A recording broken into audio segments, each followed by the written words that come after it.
बिस्मिल्लाहिर्रहमानिर्रहीम। अस्सलाम वालेकुम दोस्तों। आज एक बहुत ही इम्पॉर्टेंट टॉपिक कंस्ट्रक्शन साइट के हवाले से, जिसको एक्सकेवेशन कहते हैं।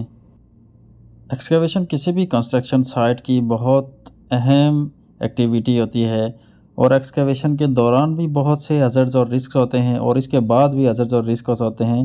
इसका मतलब है कि अभी जिस तरह से खुदाई हो रही है इसके दौरान भी, और ये जब हो जाएगी उसके बाद भी हमने इसकी सेफ्टी करनी है। अब देखते हैं क्या करना है। नॉर्मली जो मशीन्स एक्सकवेशन करती हैं, जो खुदाई करती हैं, आपने भी देखी होगी।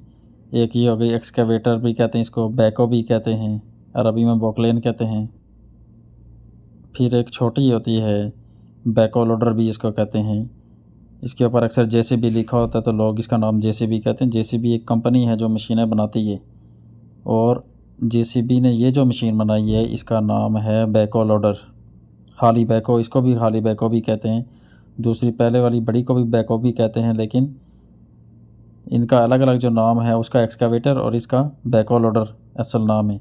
अब आप स्क्रीन के ऊपर इनकी एनाटॉमी देख लें, इनके पार्ट्स देख लें, कौन से पार्ट का क्या नाम है, ये आपको चीज़ें फील्ड में काम आएंगी। हर क्रिटिकल एक्टिविटी के लिए परमिट भी चाहिए और जीएससी भी चाहिए, जिनमें रिटन प्रोसीजर लिखा होता है कि कैसे कौन कौन से ख़तरात मौजूद हैं इस एक्टिविटी में और आपने उनको सेफ्टी के साथ कैसे करना है। तो एक्सकवेशन भी एक एक्टिविटी है, इसका जीएससी भी वीडियो के एंड के ऊपर अपलोड करूँगा। सबसे पहले एक्सकवेशन करने से पहले की रिक्वायरमेंट्स देखेंगे, एक्सकवेशन के दौरान रिक्वायरमेंट्स देखेंगे, ख़तरात देखेंगे, और एक्सकवेशन के बाद क्या करना है, क्या ख़तरात होते हैं, क्या सेफ्टी मेजर्स लेने हैं, इनको इस तरह से स्टेप बाय स्टेप देखते हैं। तो सबसे पहले देखते हैं कि एक्सकवेशन से पहले क्या चीज़ें चाहिए। सबसे पहले डॉक्यूमेंट्स हमने पूरे करने हैं। वर्क परमिट होना चाहिए, ये आपको पता है। जीएससी, मेथड स्टेटमेंट, ये भी आपको पता है। अब प्री एक्सकवेशन चेकलिस्ट एक होती है जो वर्क परमिट के साथ अटैच होगी। जो एक्सकवेशन स्टार्ट करने से पहले एक डॉक्यूमेंट तैयार होगा अप्रूव्ड होके, उसको प्री एक्सकवेशन चेकलिस्ट कहते हैं। कि अंडरग्राउंड कोई पाइप नहीं है, कोई केबल मौजूद नहीं है, अगर हम एक्सकवेशन करेंगे तो ये सेफली हो पाएगी। ये चेकलिस्ट प्री एक्सकवेशन है। एक जो चेकलिस्ट हम नॉर्मली बनाते हैं एक्सकवेशन होने के बाद से डेली बनती है, वो अलग चीज़ है। वो एक्सकवेशन खड्डा खोदने के बाद से स्टार्ट होगी। ये खड्डा खोदने से पहले एक ही दफ़ा बन जाती है। उसके बाद एक्सकवेशन प्लान है, ये भी एक डॉक्यूमेंट है, एक अप्रूवल आप इसको समझ लें, रिटन डॉक्यूमेंट है। लेकिन ये हर एक्सकवेशन के लिए ज़रूरी नहीं है, ये उस एक्सकवेशन के लिए ज़रूरी होगा जो अगर तो मिट्टी बी और सी टाइप है, बी या सी टाइप साइल है, तो वो 8 फुट से अगर गहरी एक्सकवेशन हमने करनी है बी और सी टाइप वाली मिट्टी के लिए, तो एक्सकवेशन प्लान हमें चाहिए होगा। और 20 फुट से अगर गहरी हो जाए कोई भी एक्सकवेशन होगी उसके लिए फिर चाहिए होगा। यानी 20 फुट किसी भी एक्सकवेशन के लिए, चाहे वो रॉक्स हों, ए टाइप हो, बी सी कोई भी टाइप की साइल हो, उसके लिए हमें चाहिए होगा जब डेप्थ हमारी 20 फुट क्रॉस करनी है, यानी 21वां फुट। इसी तरह से अगर सी और बी टाइप की मिट्टी है तो उसके लिए 8 फुट से जब ज़्यादा हो जाएगी एक्सकवेशन, उस वक्त हमें प्लान चाहिए होगा। ये एक्सकवेशन करने से पहले बनाना पड़ेगा, ये नहीं कि 8 फुट तक पहुंच गए तो फिर चाहिए होगा। पहले से ही हमें पता है कि कितनी हमने डेप्थ पर जाना है, तो हम काम स्टार्ट करने से पहले ही एक्सकवेशन प्लान तैयार करेंगे, उसको वर्क परमिट के साथ अटैच करेंगे, प्री एक्सकवेशन चेकलिस्ट भी उसके साथ अटैच करेंगे, फिर हमारी एक्सकवेशन स्टार्ट होगी। ये डॉक्यूमेंट्स हमें एक्सकवेशन स्टार्ट करने से पहले चाहिए होंगे। जो बाद में चाहिए होंगे उनको बाद में डिस्कस करेंगे। ये हमारे पूरे हो गए डॉक्यूमेंट्स। इसके बाद ऑपरेटर की कॉम्पिटेंसी चेक करें, बिल्कुल उसी तरह जिस तरह से हम लोगों ने क्रेन के ऑपरेटर की कॉम्पिटेंसी चेक की थी, उसके सर्टिफिकेट्स, लाइसेंस वगैरह चेक करें। बैको ऑपरेटर के लिए आरामको लाइसेंस नहीं ज़रूरी, लेकिन जो थर्ड पार्टी होती है वो आरामको ही उसको अलाउ करती है। कोई भी थर्ड पार्टी हम लोग नहीं कर सकते। जो जिस थर्ड पार्टी को आरामको ने अलाउ किया हुआ है उसी का लाइसेंस आरामको प्रोजेक्ट्स पे चल सकता है ऑपरेटर्स के लिए, नहीं तो आरामको का अपना लाइसेंस चलता है। फिर इसके बाद सऊदी गवर्नमेंट का जो ड्राइविंग लाइसेंस है, बड़े वाला लाइसेंस जो हमने पहले डिस्कस किया था, वो भी चेक करें। मशीन की इंस्पेक्शन करें, जिस तरह से हमने क्रेन की इंस्पेक्शन की थी। अभी उतनी डिटेल इंस्पेक्शन हम नहीं करते, लेकिन आप मशीन के अंदर जो जो चीज़ें ज़रूरी हैं वो इंस्पेक्शन करें। वीडियो के आखिर के ऊपर चेकलिस्ट भी शेयर करूँगा, उस चेकलिस्ट के हिसाब से इंस्पेक्शन कंप्लीट करें। एक्सकेवेशन स्टार्ट होने से पहले अंडरग्राउंड यूटिलिटीज़ और फैसिलिटीज़ की इंस्पेक्शन होनी चाहिए कि जहाँ पे हम खुदाई करने जा रहे हैं यहाँ पे नीचे कोई पहले से दबा हुआ पाइप तो नहीं है, कोई केबल तो नहीं है, या इन सब चीज़ों को कलेक्टिवली अंडरग्राउंड यूटिलिटीज़ या फैसिलिटीज़ कहते हैं। तो ये केबल डिटेक्टर्स एक मशीन्स होती हैं, वो स्कैन करती हैं उस एरिए को, फिर उनको पता चलता है कि यहाँ अंडरग्राउंड कोई पहले से यूटिलिटी मौजूद है या नहीं है। अगर कोई अंडरग्राउंड केबल या पाइप वगैरह होगा तो हमने फिर प्रिकॉशंस लेनी है, वहाँ पे हम मशीन नहीं लगा सकते। एग्जैक्ट जहाँ पे लोकेशन हम फाइंड करेंगे कि जहाँ एग्जैक्ट नीचे पाइपलाइन है उससे 3 मीटर दूर हमने, कम से कम 3 मीटर दूर, ज़रूर 3 मीटर दूर हमने अपनी मशीन को रखना है। उसके 3 मीटर के अंदर हम एक्सकेवेशन मशीन से नहीं कर सकते, फिर हम मैनुअली एक्सकेवेशन करेंगे, यानी मज़दूर लगा के जो कोदालों के साथ करते हैं एक्सकेवेशन, हैंड एक्सकेवेशन या मैनुअल एक्सकेवेशन जिसको कहते हैं, वो हम करेंगे जब हमारी कोई किसी भी लाइव लाइन के 3 मीटर के अंदर अरामको के रूल्स के मुताबिक हम मशीन को नहीं इस्तेमाल कर सकते एक्सकेवेशन के लिए। वहाँ पे हम मैनुअल एक्सकेवेशन करेंगे मज़दूर लगा के, लेबर। मशीन की इंस्पेक्शन के दौरान जो एक्स्ट्रा चीज़ आपने चेक करनी है जो क्रेन में हमने नहीं देखी थी, वो आप पिवास चेक करें, प्रॉक्सिमिटी वार्निंग अलार्म सिस्टम, ये आप चेक करें। इसकी डिटेल हैवी इक्विपमेंट वाला हम जब चैप्टर पढ़ेंगे तो उसमें इसकी वीडियो भी दिखाऊंगा और तफसील से बयान भी करेंगे। बस आप ये समझ लें कि ये एक वार्निंग अलार्म, एक अलार्म है। अगर इक्विपमेंट के करीब कोई दूसरा इक्विपमेंट आता है या कोई लेबर इसके करीब आता है तो ऑपरेटर को एक वार्निंग आती है, एक अलार्म बजता है, चौकन्ना हो जाता है कि मेरी मशीन के आसपास कोई है, वो फिर एहतियात से फिर वो ऑपरेट करता है। इसको कहते हैं पिवास। और साथ में कैमरा भी होना चाहिए। ये पहले नहीं होता था सिस्टम, लेकिन आजकल अरामको प्रोजेक्ट्स के ऊपर हैवी इक्विपमेंट्स के अंदर पिवास और कैमरा दोनों होने चाहिए। स्क्रीन ऑपरेटर के सामने लगी होगी और उसको उसकी मशीन के पीछे एक कैमरा लगा होगा, जैसे बैकअप अलार्म होता है इस तरह से एक पीछे की तरफ कैमरा लगा होगा।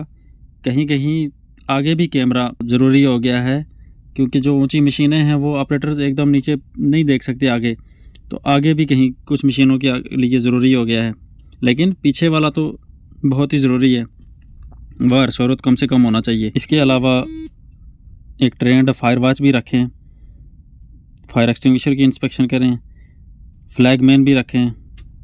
गैस मॉनिटर्स भी हमारे पास होने चाहिए, कैलिब्रेटेड, जिस तरह से थर्ड पार्टी उनकी इंस्पेक्शन हुई होती है चीज़ों की, इस तरह से कैलिब्रेटेड गैस मॉनिटर भी हमारे पास होने चाहिए। उनकी डेट चेक करें। अब इन गैस मॉनिटर्स का मकसद ये है कि हम क्योंकि ऑयल एंड गैस की फील्ड में काम कर रहे हैं और एक्सकवेशन के दौरान अंडरग्राउंड कोई पाइपलाइन पहले से मौजूद है, वो डैमेज हो सकती है, वहाँ से हाइड्रोकार्बन की लीकेज हो सकती है, कहीं कोई गैस लीक हो सकती है, H2S रिलीज़ हो सकती है। एक्सकवेशन के दौरान ये रिस्क रहता है। इन चीज़ों से इमरजेंसी निपटने के लिए हमारे पास गैस मॉनिटर्स होने ज़रूरी हैं। स्पेशली अगर आप किसी लाइव लाइन के पास काम कर रहे हैं या अंडरग्राउंड पाइपलाइन होने के चांसेस हैं, या किसी प्लांट के पास आप काम कर रहे हैं या प्लांट के अंदर काम कर रहे हैं, तो एक्सकवेशन के दौरान आपको ज़रूर गैस मॉनिटर रखने ज़रूरी हैं। इसके अलावा इस क्रू के पास H2S जो हाइड्रोजन सल्फाइड जो गैस है जहरीली, इसके लिए अलग से टॉपिक पढ़ेंगे, लेकिन ये एक जहरीली गैस है जो जिससे मौत भी हो जाती है। इस गैस की सेफ्टी की ट्रेनिंग ज़रूर होनी चाहिए इस क्रू के पास। जहाँ पे टॉक्सिक गैसेस की मौजूदगी का चांस हो वहाँ पे विंड साक भी ज़रूरी है। वहाँ पे गैस मॉनिटर प्लस विंड साक होगी तो हमें पता चलेगा कि किस डायरेक्शन में गैस लीक होने की सूरत में असेंबली एरिया की तरफ जाना है। हैवी इक्विपमेंट कोई भी हो, किसी भी मशीन के पास रेस्ट करना, उसकी छाँव में बैठना, नमाज़ पढ़ना, बैठ के खाना खाना, वहाँ उसके साथ टेक लगा के बैठना, खड़े रहना, ये ममनू है बिल्कुल, चाहे वो उस वक़्त पार्किंग में ही क्यों ना हो, लेकिन इनके पास इस पोजीशन में नहीं जाना। ऑपरेटर को 360 व्यू नज़र आना चाहिए, केबन में बैठ के चारों तरफ उसको नज़र आना चाहिए। साइडों पे जो उसके केबन के शीशे हैं उनके ऊपर कोई कपड़े वगैरह नहीं लटकाए होने चाहिए या इस तरह की कोई चीज़ कि उसको बाहर का नज़र ना आए, जैसे हमने क्रेन की वीडियो में देखा था। ये जो चीज़ बताई है कि लाइव पाइपलाइन से, लाइव पाइपलाइन हर वो पाइपलाइन है जिसके अंदर कोई मादा मौजूद है, खाली पाइपलाइन, ये कन्फर्म नहीं है कि ये खाली है, तो वो लाइव पाइपलाइन ही उसको हम कंसीडर करेंगे। उसके अंदर गैस हो सकती है, ऑयल हो सकता है, पानी हो सकता है, ये सब लाइव ही तसव्वुर करेंगे हम। इनको प्रेशराइज्ड, एनर्जाइज्ड लाइव लाइन इनको हम कंसीडर करेंगे।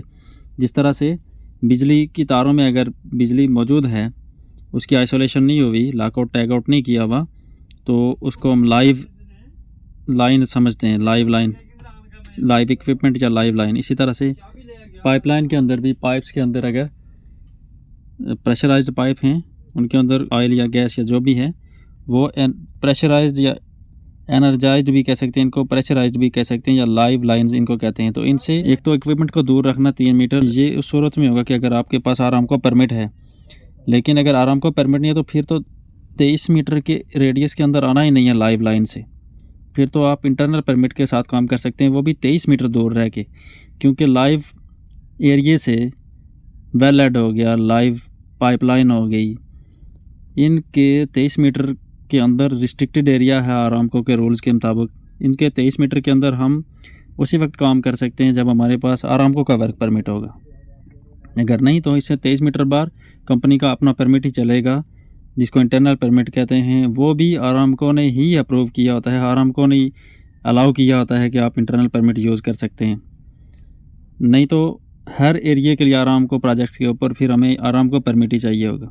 लेकिन चूँकि कुछ प्रोजेक्ट्स के ऊपर आरामको ही अलाउ करता है कि 23 मीटर के बाहर रह के लाइव एरिया से आप इंटरनल परमिट यूज़ करके काम कर सकते हैं।